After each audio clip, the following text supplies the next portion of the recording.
Evening, everyone, and welcome to the Charlton Chronicles. As you can see, I'm not really meant to be hosting because I'm on the sofa in my pajamas. It's meant to be Callum, but he's kind of not here. And you can probably hear the Luton Northampton game in the background. And just saying that Terry Taylor just got an assist, which is great. So as you can see tonight, we're joined by Paul and Kieran. So Paul, I'll start with you. How are you, mate? I'm good. I'm enjoying your relaxed vibe, I must say. It's nice to see. But yeah, no, I'm obviously hopefully looking forward to JRC doing another Zico like dribble on Saturday, as he did at St Andrews. But yeah, looking for us to put things right against the Blues. Yeah, and Kieran, how are you, mate? I've been loving the photos you've been posting on your Instagram of all the countryside and Yeah, all that constant, shizzle. just outdoors all the time. And football stadiums, taking photos of football stadiums. I saw how many I could do in one day. I think I got to 12 non-league grounds and 6 London stadiums. So I was pretty happy with that. But yeah, just been very busy lately, quite tired, and then dealing with Charlton. Just God, they've been stressing me out lately. Yeah, Well, yeah. I can't beat that 7 stadiums. I actually took lots of photos of West Ham's ground yesterday. Did you? Because I was actually Nice. I was in the Olympic Park on the way to see a particular Victorian Albert Storehouse Museum. I won't bore viewers and listeners with that, or even you guys. But no, so it was interesting. Lots happened on the Olympic Park since I was there in 2012. But anyway, Sorry, do carry on. excuse me while I walk to the bedroom because I don't want to disturb Adam watching the football. This is how organised I am tonight because I didn't even know I was going to be hosting. Paul, can you message Callum for me? Find out where he is. Yeah, Yeah, right. absolutely. Yeah, we do it on the fly. Yeah, absolutely. It's what we like. That's all No, good. but Callum in there. But Kieran, obviously, I don't know if the guys spoke about it on Sunday, but you had some really interesting stats for us after the last game. So I'm just wondering if you could let us, the fans know, our viewers, of your Nathan Jones and Danny Hilton stats. Yeah, so on last Saturday's game against Wrexham, we almost got a new record for Nathan Jones with 151 swears that I heard, and a roly-poly on the touchline. Genuinely, when Harry Clark missed his chance, Nathan Jones did a roly-poly. And then as for Danny Hilton, I heard him swear 81 times, which is a new record for him. He was really quite angry in the technical area on Saturday. So that's our swear review. Yeah, and Nathan Jones had a wedgie, didn't he, Kieran? When I did capture an unfortunate moment where he was pulling out a wedgie that you did find very humorous. Yeah, it did. It did make me Emma. laugh. But anyway, before we do continue, obviously I know Callum made you guys aware of my news about my mum. I just want to say thank you for all your lovely messages that I have received. Sending condolences, whether it be Facebook, Instagram, the Twitter channel. So thank you for all your love and support.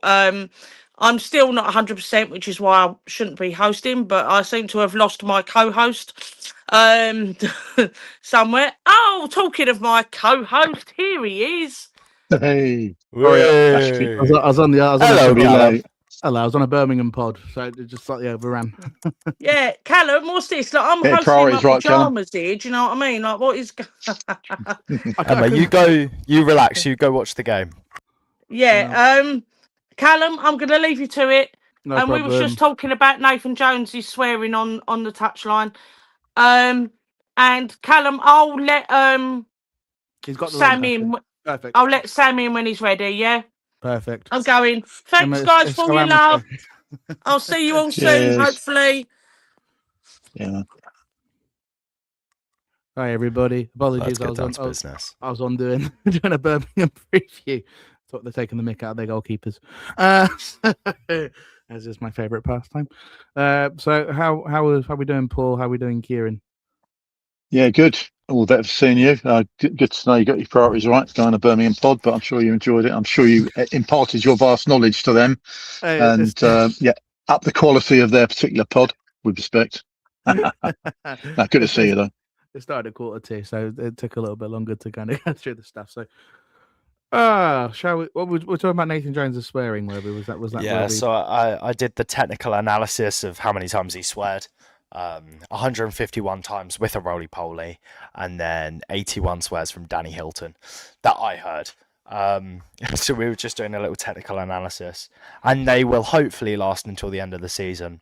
What comes after that, I don't know. A whole chunk of the West Stand lower is being moved, so I don't even know if I'll be able to renew my season ticket next year.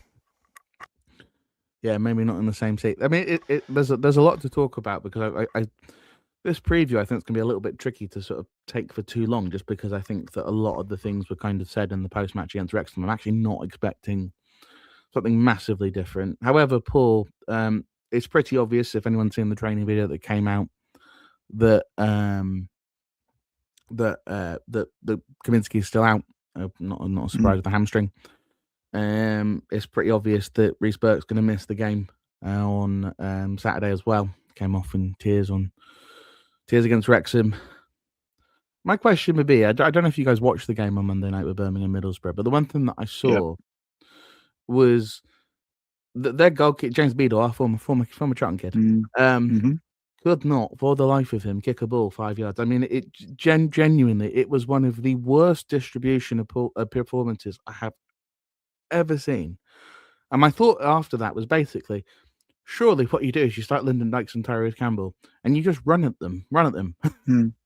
Because if you can't keep the ball in play, you can't pass it 5 yards. The way to sort of keep Wrexham out is actually to play really, really high press. So the way to keep Birmingham out is to actually play really, really high press. Because those centre backs as well, they're not the greatest that I've seen on the ball in terms of dealing with the press.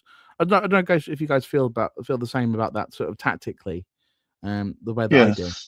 Yeah, just to go back to Kaminsky, I believe he was due to have a scan on Monday, so that doesn't necessarily sound great, does it? That could be a season ender, couldn't it? That. Yeah, exactly. So I felt really sorry for James, not just because he's ex-Charlton, but yeah, it was head loss almost from minute one, really, and it just got worse. The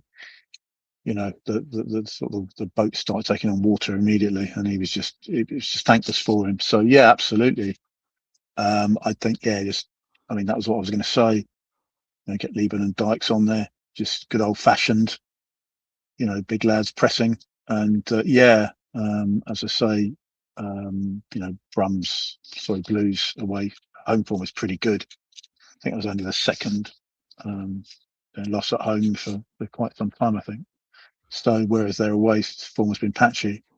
So yeah, absolutely, we just need to, good old fashioned press, harry them, and then see what happens. Because as I say, Borough, certainly the first half, I know they're probably going to get automatic promotion, aren't they? Look like they're heading for it, but so they it's are. An interesting conversation, because I think Ipswich are going to pip them to it. I think Ipswich. Well, they're certainly. I mean, as I say, they're either going to be second or third, I think, behind Cov. So a good team, and obviously better than Birmingham are. And so it probably wasn't. It's probably possibly an unfair comparison, but certainly we just need to get after them. Really, we need to do actually a lot of what we did against Wrexham. We just need a final, a finished product. I'm looking for JRC to repeat his Zico dribble, only this time with someone on the end of it, because who can forget that cameo. And I'd obviously want JRC to start. We'll obviously talk about lineups, but yeah, I think you're right. We just need to pressure them. In the words of Corporal Jones of Dad's Army, most of the viewers and listeners will never have heard of that, but his favourite phrase was, "They don't like it up 'em." I don't want to get stray into sort of non-PC waters, but that was basically the idea: is that we need to show them some pressure, see what they're made of, and then sort of go from there. We need to impose ourselves on Birmingham, because actually the last couple of games, they've kind of been, I would say, pretty much the better side. So we need to come out as we did against Wrexham and really impose ourselves. And I thought we were obviously the better side against Wrexham, whereas in the previous games we hadn't been. So again, I think repeat of that, please, and that hopefully do nicely with some end product. Kieran, I think what's one of the things I saw from Monday is the fact that I don't understand two things about the way that Birmingham's team's built, and we'll have our Birmingham guest obviously coming in in a few minutes. But one of the things I noticed was Bright Osei Samuel, who was a midfielder for most of his career, and then moved back to right back. In a 4, he doesn't look comfortable. Matt Targett scoring 2 goals was absolutely bizarre. Right, this guy doesn't score goals at all, let alone scoring twice in the space of about 15 minutes because Samuel just leaves him on an island. Is it bad if I would be very, very, very tempted to test that side and maybe do the one thing I said that you should never, ever, ever do again and play Tyrese Campbell at left wing back and just bomb? Because I think that if you can defend well, if you've got Amari Bell to cover that space and you can drop Greg Doherty in, because I'd imagine he'll come in with Cody, you may actually have the cover to be able to basically just almost play that inverted system we played in League One with Thierry Small, where basically he wasn't a defender anyway. I don't know. Maybe I'm going mad. Maybe I'm overreacting to one game, but there was so much space on that left-hand side. I honestly don't think you're going mad there, but I think it's a pattern that I've seen in the Championship is that I think a lot of players are having far less secure positioning now. I think a lot of players are playing more fluid football, trying to cover loads of different spaces and playing differently and setting up against different teams. And so I've at least seen it in watching a couple of other Championship games. I didn't watch the one you referenced on Monday, but as you've so elegantly described, if they are leaving the space for us to run into, then it's for our technical staff to look at that and evaluate now, should we play a different form? Should we let our players be fluid? As obviously the training's become more fluid, obviously football's going to evolve, and so if our boys don't need to be in their set positions, if they can then cover that space, if they can capitalize on what certain teams are struggling with, then go for it. You know, as much as we go, TC shouldn't be a wing back, as much as I shouted out at the game and I got in trouble for it, as we all feel. Agree with you, by the way. It should never happen again. I'm just in this one particular instance, having seen it. Yeah, as we all feel, I would be intrigued by the possibility. And I'm sure the technical staff will as well. Callum, as bright as you are, I'm sure they've also had the sim. I'm sure they've had these ideas, and I'm sure they've had it weeks before we have. Yeah, you know, not literally weeks, but I'm sure they've been watching all of those other games and they've gone, yeah, let's try something new. And I'm sure they've had these ideas, and I'm sure they've played 5-a-side, for example, in those positions and done all of this on the training field this week. You might be gone. I was going to say, did you pay him to say that, Callum? Yeah, sorry, I left my mic off. Where did you lose me? Oh no, sorry, I was just rambling on there. I've lost my train of thought completely. Oh, no, dear. I was just saying, Kieran, did he pay you to say? Did he pay you to say those nice things about him? Anyway. I actually was. Yeah, no, but as bright as you are, I'm sure like the technical staff have all looked at this and have evaluated it, and the boys will have trained it and drilled it and looked at it. And there's no confirming until we see the way we play on Saturday. But I think there is a strong possibility that we could set up differently. Birmingham are very different to Wrexham, and they're very different to other teams in the Championship. It will just be interesting to see how our players can adapt to a new form. And like you described, if there is the space, can we capitalise on it? Yeah, I mean, watching that game, and I won't lie to anybody watching this podcast, I've never been particularly enamoured with Chris Davis's tactical acumen. Genuinely, I think all three of us could be a coaching staff and have gotten that Birmingham team up last year.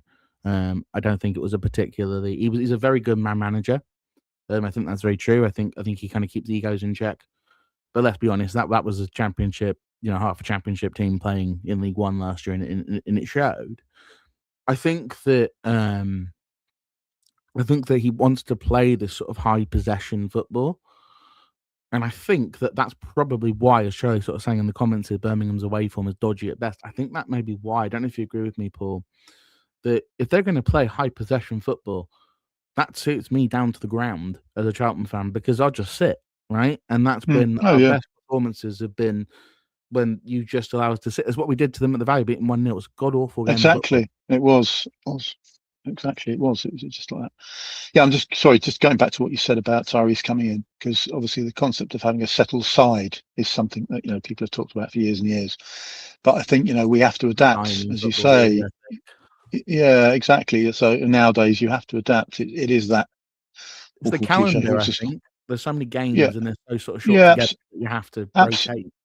absolutely. But also, if there is a particular weakness or a particular idea that you think could come to fruition, then there's no reason why you can't do that. As we know, left wing back isn't Tyrese's natural milieu, but I mean he is pacey.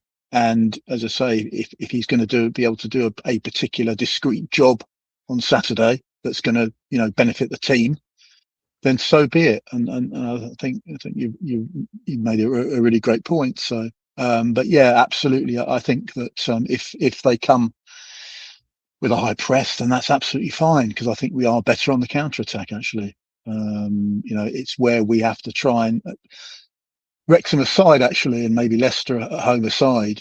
We haven't necessarily been showing the best version of ourselves, dare I say, when we've been asked to attack, essentially. So I think we are better.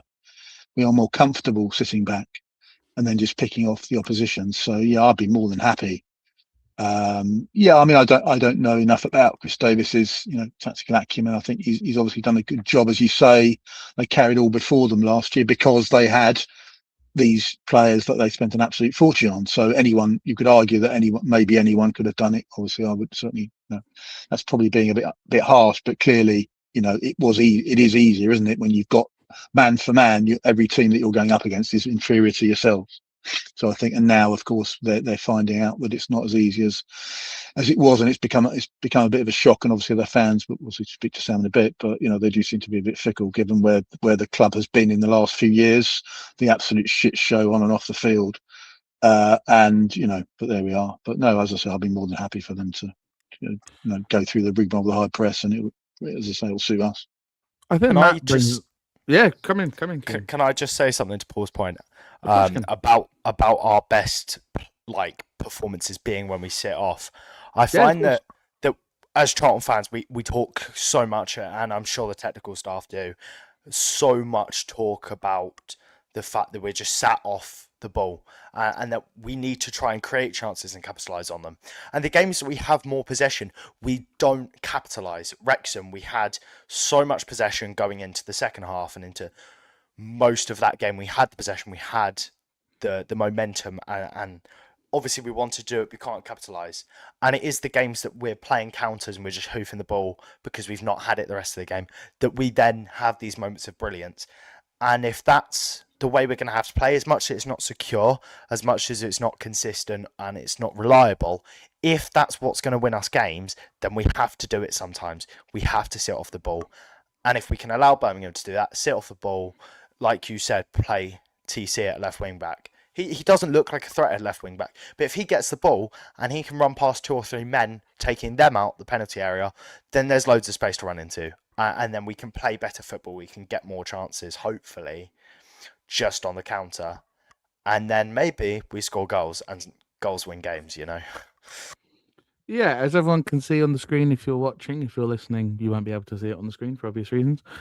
We are joined by Sam, who's a Birmingham fan. Hi, Sam. How are you? Would you like to introduce yourself and talk about what you do? Hi guys, yeah, so I'm Sam and I run a Birmingham match preview show talking to opposition fans about Birmingham games, and I also do audio description commentary at Birmingham, which is commentating on the home games for men's and women's games for blind and visually impaired people. So yeah, all things Birmingham covered, and great to be chatting with you guys today. Yeah, and we'll definitely come to that job. It's a fantastic thing that you do, so we'll definitely come to that. But let's start. Let's do 2 things. There are 2 things that I want to ask, and then I'll open it up to the guys. The first one's very easy because I mentioned it coming in. One of the things I noticed on Monday night, Sam, was Bright Asai Samuel is a player that he came into reasonably good fan for. Fenerbahce came in for him from very, very good player, but normally a right midfielder or a right wing back in a back 3. Chris Davies has decided to play him at right back, and all I saw on Monday night was Matt Targett running into acres, and I mean genuinely could have run a marathon in it, of space on the left hand side, 2 of which he just tapped into the bottom corner. Is that something that, and I noticed it in the home game, the away game against you as well, that space was there. Once Tyrese Campbell came on, he took pretty good advantage of it as well. I think the goal comes from that side. Is this a very common thing with the player, or is he sort of is this something you're seeing every week on that side? And in that case, why is he playing it right back in a 4? So the right back situation is pretty confusing this season because we've had 3 or 4 players play there, and we started off the season with Ethan Laird as right back, but then unfortunately he got injured, so then Asai Samuel stepped in. And as you said, he's usually someone that's playing more advanced than him now as right back in a back 4. He's been exploited a bit, and I suppose because of our system, we tend to have the right back push up. But because we've also had Tomoki Iwata play there, who's usually a centre midfielder that actually steps into right back when Asai Samuel was at AFCON, that was an experiment that did work pretty well because Iwata had the sort of stamina to get back and forth within the game, and he offered a real outlet for us. But then when Asai Samuel's returned to AFCON, he's gradually been sort of put back in the team. And unfortunately, what happened against Middlesbrough is that, good opposition, they identified our weakness and saw that we pushed the right back up, and they exploited that. And Matt Targett ended up getting 2 goals, ex-Villa player and someone that certainly didn't get the best receptions at the St Andrews after that. And I feel like because of that, it's been really highlighted as to there is weaknesses in our system. And these are questions that weren't really asked in League One because we were doing that in League One with Ethan Laird and doing it well. But I feel like in the Championship, we ultimately have been punished by better opposition. I'm sure Paul and Kieran will come to away form. I'm almost certain, and probably maybe even the manager is something we'll talk about. The other problem position, I know we talked about it on your preview show, which I was late on here, by the way, everyone, was goalkeeper. Our former youngster, James Beadle, is currently in between the sticks, but he's mixed around with Allsop, who was your goalkeeper last year. Neither of them are particularly known for their distribution. Monday night was an absolute horror show for poor James. But I think all season there have been question marks about goalkeeping at Birmingham. Is this a position that badly needs to be resolved in the summer? Yeah, I feel like when James Beard was brought in, he was someone that was identified by Birmingham really quickly as someone to bring in because we've got quite a connection with Brighton. Like we've brought in a few of the players either on loan or permanent from the club. And it's been a bit of a mixed bag because the ones that have worked, such as Alex Cochrane, who was at Hearts but was at Brighton before that and came through their academy, has been a success story for us. And unfortunately, he's out injured at the moment. And you've also had Mark Leonard, who joined from Brighton, who was a good player for us in League One. Unfortunately, he didn't get the minutes in the Championship, has been moved on to Hearts, where he looks like he's going to win the Scottish title. So he's a really good player. And Beadle was someone that we signed in the summer window straight away after the under-21 Euros, which England won, and Beadle was in goal for. So he came in with his stocks high, and he was, first of all, used as a substitute because it was Allsop that stayed in goal after the League One season. He won the Golden Glove, someone that Birmingham fans really like because he's a fan of the club and because he got the Golden Glove last season and because he had just sort of good chemistry with the players around him. But then it got to a point where Allsop's save percentage was being questioned because a lot of the shots on target he was facing were going in. So then we decided to give Beadle a go, and we actually chucked him in against Wrexham away, which is a really tough game. And he had a really good game. And from that moment onwards, he stayed as our goalkeeper. And there have been questions about his distribution because with the ball at his feet, he's not the best, but he's actually a good shot stopper. So it's all about, if we could merge the two goalkeepers, if we could merge Allsop's distribution and then Beadle's saving, we'd actually have a good goalkeeper in there. But unfortunately, you have to weigh up the pros and the cons. And we've opted for Beadle sort of for the last 3-4 months. But now fans are starting to question, do we put Allsop back in? Because he had a really good game in the FA Cup against Leeds. And then since Beadle's come back in, he had a good game against Norwich, but 6 goals in 2 games against Millwall and Middlesbrough is not good enough, really. Do you mind if I... Oh, Kieran, pop in. Do you mind if I ask a question? Of course. Go for it. I pay a lot of attention to the coaching and the player development and focus side of things. Based on where I sit at the Valley, I sit right behind the technical area, and I have a lot of conversations with the technical staff, and I find it really interesting. You've had Beadle a little while now. Do you not find that it's a weakness you've obviously identified and that is ongoing? Do you not think, even just from like a goalkeeping coach point of view, you should just be doing more work?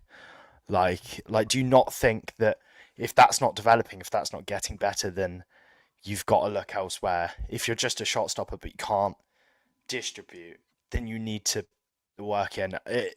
I would see that as a fault. Do you think, as someone who follows Birmingham a lot closer than I do you not find that frustrating at a point that he isn't developing?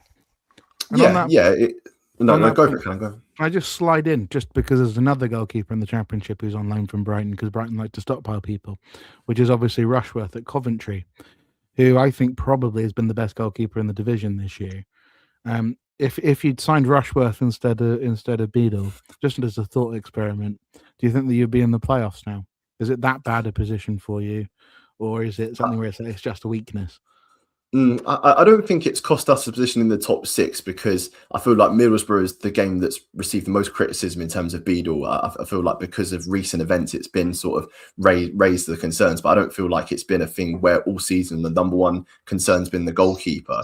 And going on to your point earlier about sort of the goalkeeper coaching. So at the moment, Mike Taylor is our goalkeeper coach, and he's someone that's like a club legend at Birmingham. No one has a bad word to say about him, but obviously he comes from a certain time and a certain era where the main thing was shot stopping. It wasn't so much about distribution. And I feel like the hope from Birmingham fans and sort of with the coaching staff as well with Beadle is that he's young enough to still be able to learn and grow. So there is that potential, because I think it's clear to see that Beadle has a really high ceiling, having represented England and done what he has with the under-21s. If we were to sign him permanent next season, which is a possibility because of what you say earlier about the Brighton goalkeepers, they've got enough of them that surely they can let one of them go. So if we were to buy Beadle and he turns out to be a good signing for us, it's almost certain that we're going to sell him on for profit, and how much profit that is, we just don't know.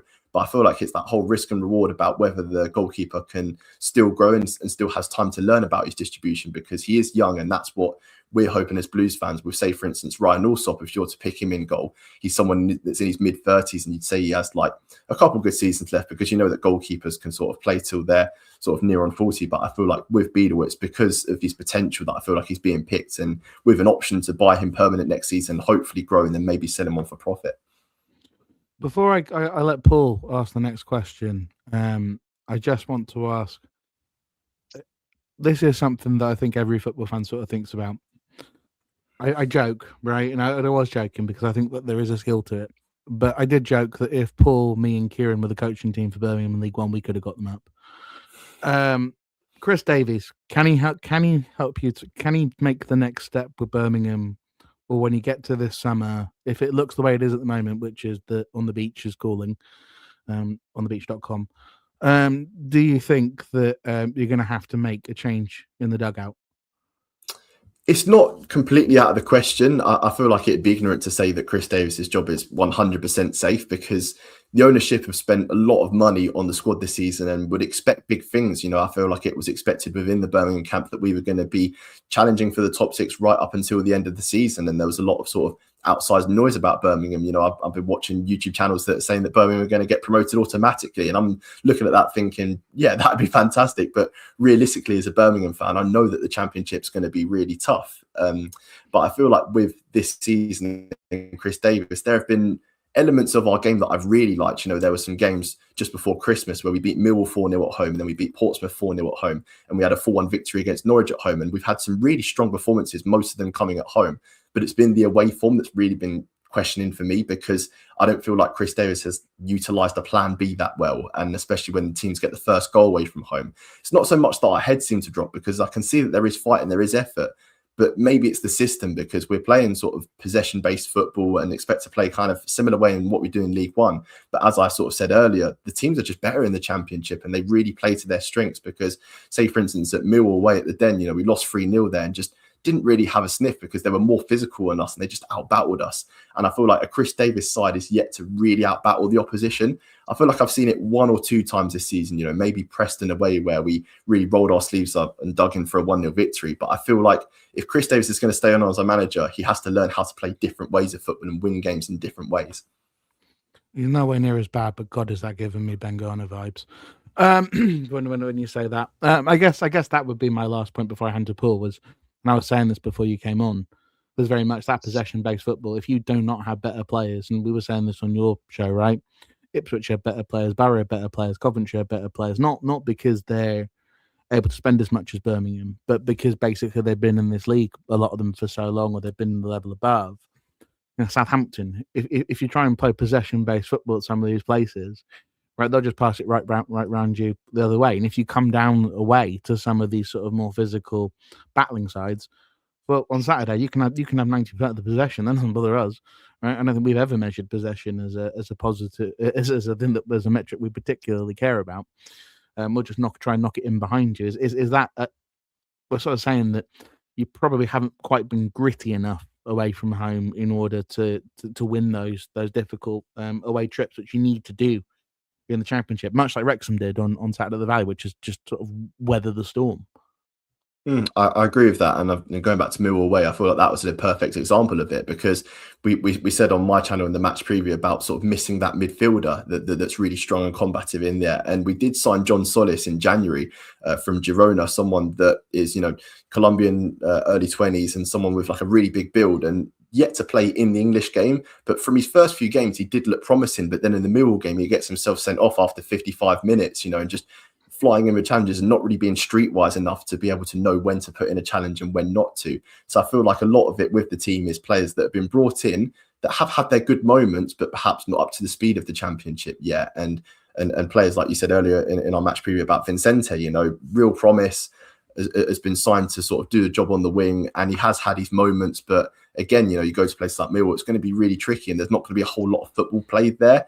And I feel like that's something that the players and staff are going to learn about. And with Chris Davis never really having managed in the Championship, this season's been a real learning curve. And I'm still an advocate for him staying at the club, because I feel like he can deliver us what we want, but it's going to be all about time, and maybe not this season. But I feel like from now to the end of the season, it's about learning about what we've got and what we need going forward as well. The worry about Vicente is about 5'7". That to me in the Championship never spells a good time. Be prepared to get smacked into by 6'2" right backs and Millwall's 6'7" or whatever centre backs, right?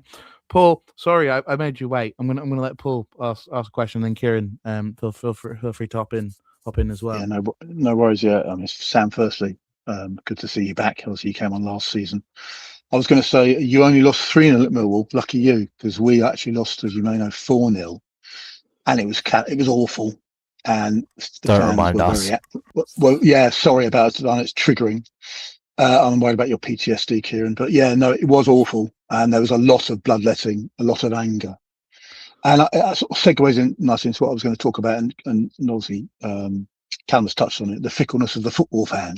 I don't know if you caught it before you came on, but we were talking about the fact that obviously your club and your team has been through the mill.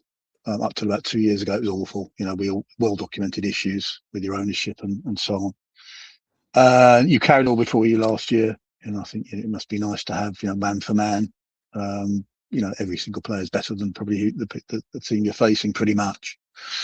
And obviously, as you just said, things are different now. You're coming up against, better quality instead of one or two decent teams, as you saw in League One. There's a lot more than that. So I just wondered, obviously I watched the Borough game. Borough, are likely to be either going for automatic or maybe they'll finish third or whatever. So they're a good team. It's probably not the greatest comparison. And you came back obviously with Dutch's goal, and it looks as though you might sort of, take the game by the scruff of the neck. And of course they scored the third goal, and they kind of ended up coasting, and the crowd went. By the end of the game, it was sad to see. Obviously a packed St Andrews had gone down to a few thousand. Of course, there was some booing, which was pretty muted, but that's because only a couple of thousand in there.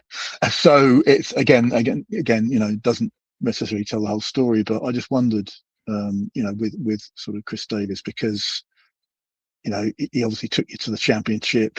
You won. Things were pretty easy for you, but fans do forget, don't they? There are people that have been going there like yourself and others, Tommy and family, have been going there for years and years and decades and whatever. So in a sense, they ought to be kind of grateful and feel that actually, Chris Davis deserves, plenty of time. But I'm sort of getting the thoughts. I mean, it may be because you've got American owners and we know how impatient they can be in other teams and other sports. Is your feeling that Davis will get some time? I think you sort of said that it's not out of the question that he might be gone. But what is your sort of head telling you, and what's your heart telling you on that? So if you rewind back to October, when we were on a pretty bad run of form, Tom Wagner, our owner, was interviewed on Sky Sports before the Wrexham game. And at this moment, there was a bit of pressure on Chris Davis. So the people that were on the Sky panel were asking him about Davis and sort of thoughts for the future. And he said, 100% that Chris Davis is our man. And I feel like they're not going to be quick to jump in and sack somebody after what happened with John Eustace a couple of years ago. They're going to really think about making a decision like that before they make it, because what happened with Eustace was a disaster, and that resulted in just all the dominoes pretty much falling down, and us ended up going down to League One. So I feel like they're going to really think about it if they're going to sack a manager. And I don't think it will happen this season. I feel like we'll reassess things at the end of the season, where we are in the league and where Chris Davis feels like he can take the team, because there's no doubt about it that he's going to be given money, right? He's going to be given funds to be able to make changes to, suit his style and that. And I feel like with the style of play that we do operate with, it tends to be the teams with the biggest wage bills that do it the best, right? Because they've got the best quality players and they can move the ball around well. So it's whether it's, how much money can you chuck at Chris Davis before, you start to see those results come into play? Or is it a case of we've given him quite a lot of money anyway, it's not doing a whole lot, do we decide to make a change now? But I feel like one thing's for certain, that we're not going to change the style of play. If there's going to be a new manager in, it won't be just like a complete reset to someone that, plays 4-4-2 and kind of hoofs it long. I feel like the way that Birmingham want to operate as a club is more possession based now. And that's something that they've outlined in various open houses, which are like these events that they invite season ticket holders to, where they talk about the plans for the club and for the future. And they've got statistics that say, like, in the last decade, there are quite a lot of teams that play this Championship football that is possession based and gets them out and sustains them in the Premier League. And I feel like they want to operate in a way that is like that for the long time. Like in the academy, they're now encouraging the players there to sort of be more natural with the ball at their feet and that. So I feel like whoever comes in will have a similar philosophy, but whether sort of Chris Davis goes between now and the end of the season, I don't think it will happen. I feel like it would be a case where we reassess things at the end of the season and just go from there, depending on the league position. Yeah, I did think the sacking of Eustace was the ultimate, cut your nose to spite your face. I really couldn't believe it. And then who they appointed in his stead was, I mean, I do like to use an old phrase, I like the cut of Wagner's jib. I think he's obviously a really bright guy, and he speaks very lucidly, and he clearly gets the club, he gets the fans, and he gets the area. And there's obviously some really exciting plans for your stadium, particularly the area around the stadium. So he's clearly in there for sort of the long haul. So I think any decision that's taken will be taken with the evidence, with the analysis, and calmly. I think, and we can't always say that about certain, as I said, American owners without wishing to stereotype. But no, it's good time. As I say, you've obviously you've been through the mill, and there's really good times ahead. And it's always a worry that fans sort of kind of take things for granted. It's like, well, yeah, we want to go now. We want to get the Premiership, next season or whatever.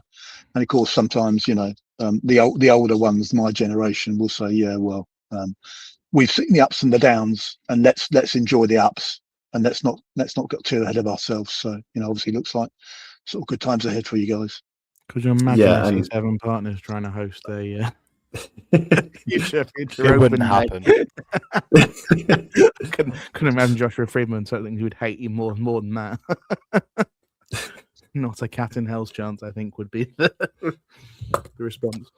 Sorry, Sam has no idea what we're talking about. Our owners, none of us really know anything about them unless you've taken time to do the research. I've spoken to Ed Warwick a couple of times as he walks through the fans bar. He's our chief financial officer. And, he's all right. He's an all right bloke, actually. He's actually quite nice. Yeah. I've shook hands with him a couple of times. Very bright. Yeah, he's very smart. He walks through the fans bar, but I couldn't imagine any of them ever talking to the fans for any period of time in person. Did you not see after Wembley, Brenner and Friedman were out there having beers with people? It was very, very weird. It does weird me out. I see them up in the box about 12 rows behind me, and I'm just like, I could never come near you. Like Ibrahim Fuller was sat up in the owner's box watching the game the other day, just scrolling on his phone, and I was like, Ibsy, what are you doing? Like sitting next to our owners, it just looks weird. It doesn't look natural. There's such a disconnect at Charlton. God, I wish we could have open nights and stuff. That sounds incredible. I'm weird. Maybe I'm old school. I don't know what Paul thinks. Maybe I'm sorry, Sam. This is Of course. That's fine. Maybe I'm old school. I actually quite like the idea of I don't know who you are, you don't know who I am. Just do what you're supposed to do. Put the money in where you're supposed to put the money in. Right, let me know how things are going. Make sure you're on track. Sam, if you're looking for a manager in the summer, by the way, there's a guy whose first name's Michael, his last name Appleton. Really good. Brilliant Oh, guy. yeah. Does he play possession-based football? Yes. Yeah, Well, he he plays also football. he's also brilliant at waving. That's one of his specialty skills. Sorry. Waving. That's up there on the CV, you know. Just Yeah, no, that's like top 3 things. Yeah. You've got 30,000 Charlton fans that can all attest to how good he is at waving. Not acting. And I'm threatening to fight you in a car park. Right, let's move this swiftly on. Kieran, do you have a... we had a CEO that once done that, so actually, He's got his hands in That's his called pockets. understanding the Hands club. in his pocket. Sam, just before we let you go, should we ask you about the audiovisual work that you're doing, which is such an amazing thing, accessibility for fans who who have those needs. Football's a game. I say this all the time. Football's a game for everyone, right? The reason it's the most popular sport in the world, you can kick a rag around or kick a ball of socks, as I used to do in the living room. It costs nothing, and somehow some of my best memories of football are from the things that are sort of the things that cost nothing at all. And so I was one of those. It's like the work that you do. It's such an important thing. It sounds absolutely incredible. What sort of a day in your working life? Doing the work for Birmingham, what does it look like, and yeah, how are you enjoying it? yeah, I'm really enjoying it at the moment, and I feel like from when I first started doing the audio description commentary at the end of last year to now, I've had to rewire my brain to watch football and in an audio description way, because when you watch, say, for instance, Sky Sports, and you hear the commentators go from player to player, you just can't do that in audio description because that's not telling the listener where the ball is. So it could be anywhere on the pitch, you know. So it's been about sort of rewire my brain to describe action in that way, and it's been a real learning curve. And I've met some great people through doing it as well. And we sit up before the game and speak to some people around us, and we hand out these headsets that the listeners can plug in and use to sort of fill in the gaps for them, because there are some people that listen to it that are blind, and there are some people that are sort of visually impaired, so they can kind of make out like shapes and that, but not really who's on the ball. So you kind of have to balance the act between saying where the ball is and also who's on the ball as well. So it's pretty much non-stop when you're commentating, but it's something that I do really enjoy and get a lot out of, because you can tell that it's definitely helping people's match day experience. And when we get messages after the game, you know, thanking us for it, it's really nice to be able to hear. And I do the men's and women's games, and out of the games that I've done, Birmingham have actually won every one. So I've been a bit of a lucky charm at the moment. So yeah, kind of hoping that goes on. But yeah, the main thing is helping out the people that are the listeners, and really enjoying the responsibility at the moment. Is that only at St Andrews, Sam, or is it? Yeah. So it's only that's all right. So okay, so it's not so okay, right? I was going to say, the lucky charm won't apply to the Valley on Saturday night. Well, Thank you. Thank God. Yeah, no, it sounds great. Although I will be there, I won't be doing audio description. Yeah. Where are you sitting? So yeah, I'm still like in the away end, right at the bottom of the away end. So yeah, I'll give you a wave. You might be doing audio description, but perhaps not for broadcast, if you like. But yeah, depending on how we do or how Booth do. But yeah, no, that sounds really great work, Sam. Yeah, and then Yeah, finally, just as a thing, just before we let you go, Sam, obviously, Birmingham women, Charlton women battling for promotion to the WSL, as I'm sure your owners, like our owners, they see women's football as what they call, I guess they call it a growth sport. Obviously, and we finished the season against you at the Valley for the women's teams. So who knows? Maybe it'll be a happy ending for both sides. But thank you so much for coming on. And we'll wish you the best of luck for the rest of the season after this. Yeah, cheers, guys. Great to catch up, and wish you best of luck for obviously the season apart from the game on Saturday. But I'm sure you guys will comfortably stay up, and yeah, look forward to playing you next season, because most likely we won't go up. So yeah, there's that for next season. And my hope is Nathan Jones will rile up the away end once again. Probably rattled. Yeah. He done it last year, didn't he? So there's that. Big man Nathan, come on. I'll back it all the way. Cheers, Sam. Great. All the best. Thanks, Sam. Cheers, Take guys. care.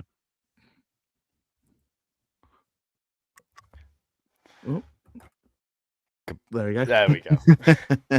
One of those that threatened to go very much off the rails there. Sorry, I have to was chuck in great. the Michael Appleton jibes whenever I can. Sorry, that was just I just lost it at that. Just good memories, good memories. No, it fixes my soul that still thinks has PTSD from that era.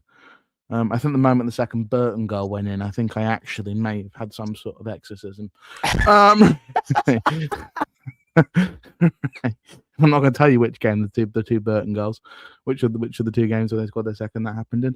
Right, back to the game. So I guess starting lineups would be very, very interesting. Lampposts. For me, I'm going to really. I think Mannion's obvious. Ramsey, Jones, Bell is obvious. Right back, I think Harry Clark's going to stay at right back. That's pretty obvious. If he could score from 2 yards this week, that would be very helpful. Left, I think he's going to go with Chambers, if I'm honest. But if he does do TC, I hope people don't absolutely lose their minds. There is a tactical reason why he might do that.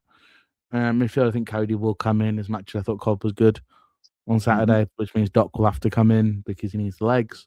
Carey stays up front, and then I think it'll be Dykes and Leeburn. Personally, I just think Kelman is completely out of sorts at the moment. I don't know if you guys disagree with me, which would change that, but actually, no. If Chambers starts, actually, I think he will start TC because I want the press. So I think, but I don't know if you guys disagree with me. Would change anything from that lineup?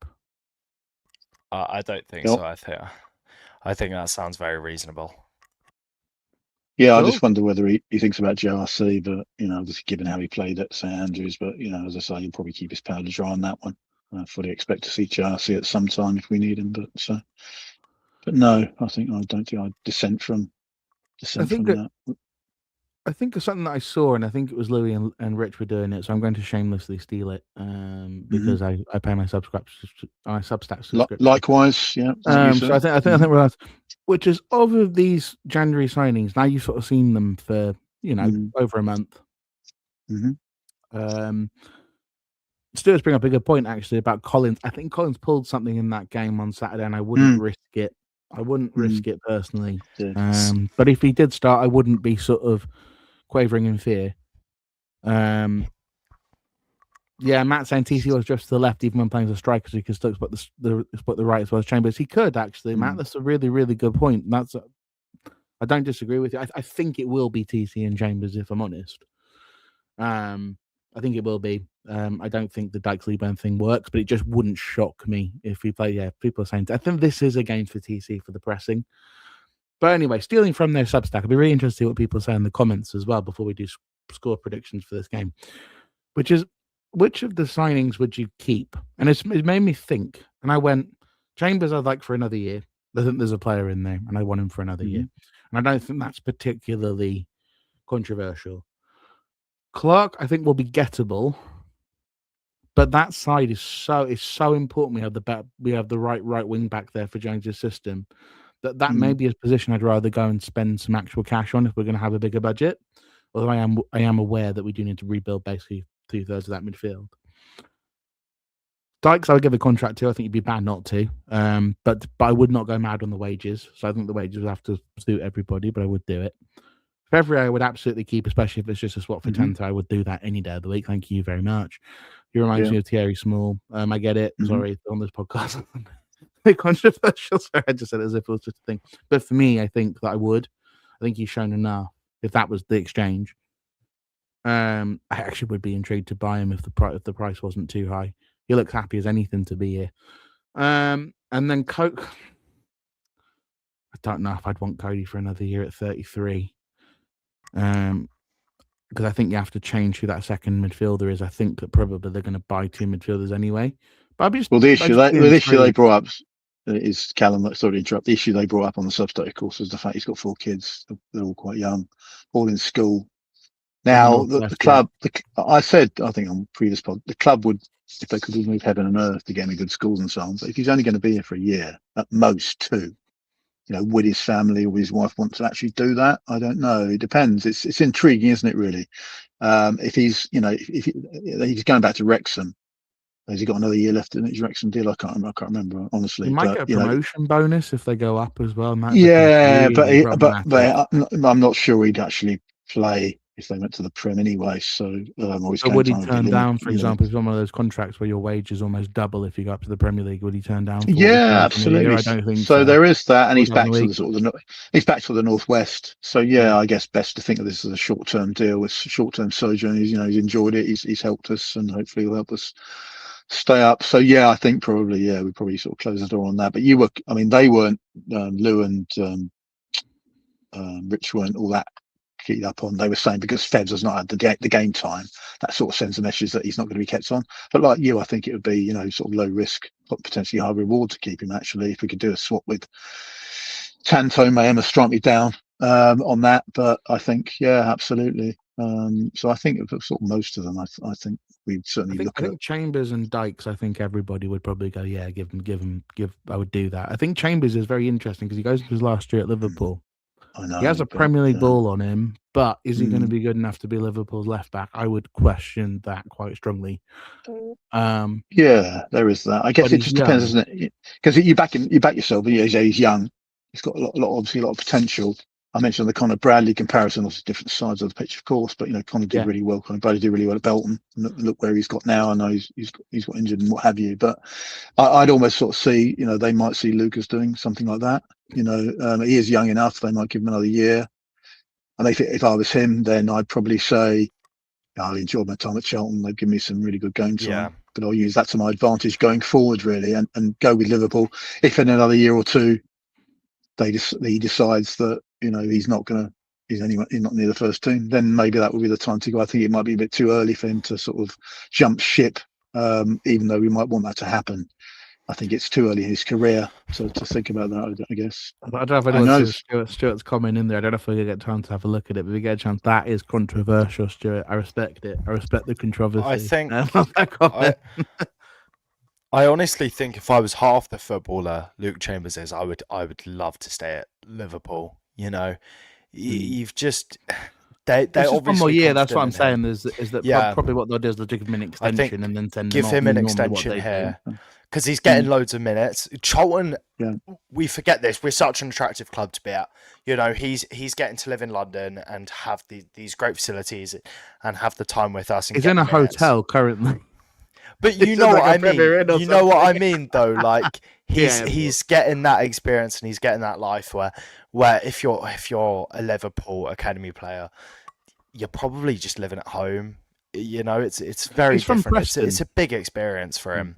Yeah, he's from Preston, so I'm not sure exactly where he's, but it's a big experience, and I think Charlton are a big enough club for him to go, I really like it here, and he clearly is enjoying it here. He's playing really well.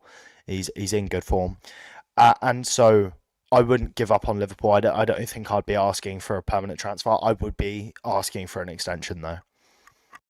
Yeah, I mean, I think normally that's how they play it, unless Nathan Jones hates loans, right? By the way, but if the player's about to enter the last year of his contract, but by the time he starts to enter the last year of his contract, that all of a sudden becomes a purchase opportunity, doesn't it? Especially if the budget is sizably bigger, as is expected.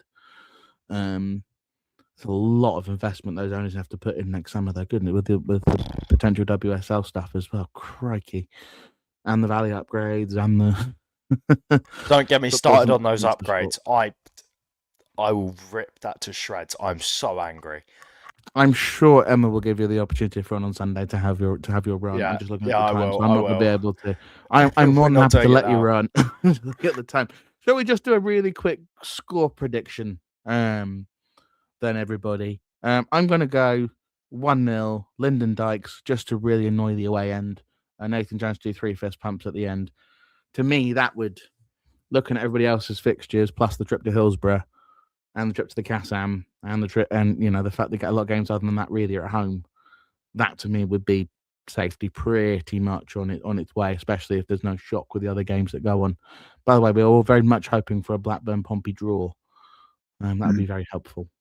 Would be, wouldn't it? Paul, how about yourself? Yeah, I was going to go 1-0 same as last season. I would just say hopefully TC cutting in, screamer top bins. That would do me nicely. I'll be out of my seat, dancing up and down. Stewards will be all over me, but I don't care. Will you keep your trousers on this time though? yes, well, that's another story, isn't it? Really. So Thank let's you. let's move on. Let's move on quickly. I can't get over this. The running joke of Paul wanting to be naked is just getting to me. No, I just want to see goals. I want to see more goals. I'd love like a 2-0 or a 2-1. But I can't see us scoring that much, so I'm just gonna be ever realistic and say 1-0 to Charlton. Nathan Jones would be so happy hearing this conversation. That's his dream. 3 lots of 1-0. Who's going to score the goal, Kieran? I reckon Miles Luburn gets it on his head. Luburn. I reckon we have another Metty corner because we can't seem to have a straightforward corner for the life of us. I reckon it gets bounced around the box like we're playing tennis, and Miles somehow learns to get his studs out the ground. He gets off the floor. Matey soars into the sky, gets his head on it for the first time I think I've ever seen Leeburn get off the floor. And it will be a miracle. He scores a header into the north end off like a late corner. That's what I can see. It's just absolutely. You're really getting into this, aren't you, Kieran? I'm there with you. I'm a specific idea of what's I'm here for it. already. I'm here for it. I want Miles. I want him to do something, please. I'm waddling down the steps to celebrate. Yeah, I'm there. So. Be clear, trousers on. Trousers maybe very one leg, much one on. leg maybe. Yeah. No, I'm getting ready. No, on. On. Sorry, yeah, he said on. Yeah, sorry, yeah, misheard, but no. Apologies for this podcast, everybody. Gone slightly off the rails. Sorry. But thank you all so much for joining us. It was a big game on Saturday, and then hopefully Emma will be back on Sunday, and we'll be reflecting on a 1-0 win, as we've all predicted. But yeah, it feels an important one. I think if we win it, safety pretty much there. I would have thought at that point. So here's to hoping. We'll see you all down the valley on Saturday afternoon. Yeah, come on, you Reds. Cheers all. Come on, you Reds.